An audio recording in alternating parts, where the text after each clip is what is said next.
हेर्नुहोस् त्यहाँ नरिवल फलिरहेको छ। मेरो बुढाले चाहिँ मलाई झार्नको लागि नरिवल हेर्नुहोस् कति धामा गर्नु भएको छ।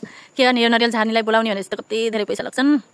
त्यसैले मेरो बुढाले यस्तरी लट्ठीले त्यो बुट्टामा चढेर झारिदिँदै हुनुहुन्छ। अनि नरिवल पनि खाने कता एउटा झरेको थियो ऊ त्यहाँ चाहिँ भर्खर एउटा त्यहाँ झरी छ हेर्नुहुन्छ। कप्पिसै हो के बुट्टा चढ्नु चाहिँ। बल्ल कतिवटा झऱ्यो? दुईवटा।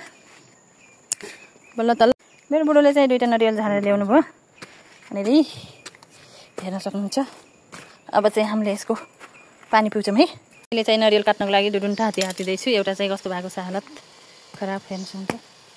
पानी त केही छैन जस्तो। साथीहरू पानी चाहिँ हेर्न सक्नुहुन्छ भरि रहेछ नरिवलको। अब हामीसँग पाइप छैन कसरी खाने टेन्सन भयो। यसै खान लाग्यो मिठो छ साथीहरू। सोचैभरि लाग्यो पानी चाहिँ भरि छ क्या यसको। यसरी हामीले चाहिँ हालेर पिउँदैछौँ गिलासमा हेर्न सक्नुहुन्छ। अलिक ठुलो काटे त हो तुत्तै आउँछ हो।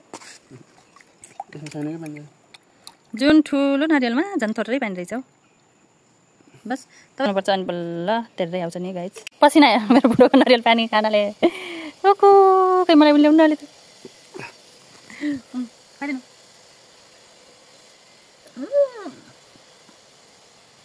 मलो छ साथीहरू। खै यसमा कति आउँछ? कति खाएनौ? अलिअलि खाएँ।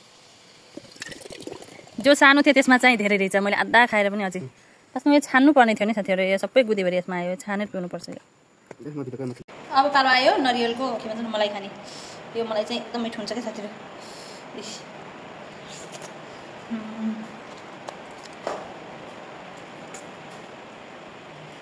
Very tasty. कसलाई मनपर्छ?